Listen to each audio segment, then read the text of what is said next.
Hermann welfare foundation کی جانب سے سالانہ دعوت افطار اور تقسیم راشن پروگرام کا انعقاد کیا گیا، جس کے مہمان خصوصی جمعیت علماء پاکستان کے رہنما فقیر ملک محمد شکیل قاسمی تھے، جبکہ علماء فیڈریشن آف پاکستان کے صوبائی چیف آرگنائزر پیر سید ارشد حسین اشرفی نے صدارت کی، جبکہ اس پروگرام میں علماء ایکشن کمیٹی کے چیئرمین مفتی محمد حفیظ اللہ ہادیہ صدیقی، آل میچ میکرز ایسوسی ایشن کے چیئرمین سمیع شیخ، پاکستان فلاح پارٹی ضلع سینٹرل کے صدر حافظ عابد خان، جے یو پی لیبر ونگ کے صدر غلام عباس لنگا، محمد اکبر بھٹو، محمد وسیم قریشی، اداکار تنویر جانی، عبد الرحمان کے علاوہ senior photo journalist Shabir Ahmad Shah کے علاوہ احسن احمد، جنید راجپوت اور دیگر نے شرکت کی۔ اس موقع پر میزبان ڈاکٹر یحییٰ انجم، حذیقہ انجم اور محمد احسن نے مہمانوں کا استقبال کرتے ہوئے کہا کہ ہرمین ویلفیئر فاؤنڈیشن کی انسانی خدمت کے لیے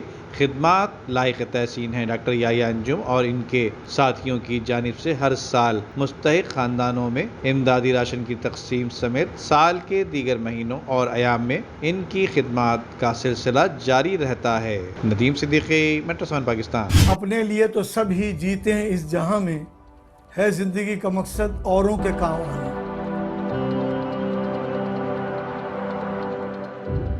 آپ کا تھوڑا بہت دیا ہوا بھی کسی کی زندگی میں انقلاب پیدا کر سکتا ہے۔ دنیا میں سب سے اچھے لوگ وہی ہیں جو دوسروں کے کام آتے ہیں۔ رقم چھوٹی بھی ہو تو کسی چہرے پہ مسکراہٹ آ جائے تو یقیناً آپ کا دیا ہوا اللہ کی بارگاہ میں قبول ہوگا۔ آئیے المصطفیٰ سے رابطہ قائم کیجئے کہ خود آپ کی زندگی میں بھی ایک انقلابی تبدیلی آ جائے گی۔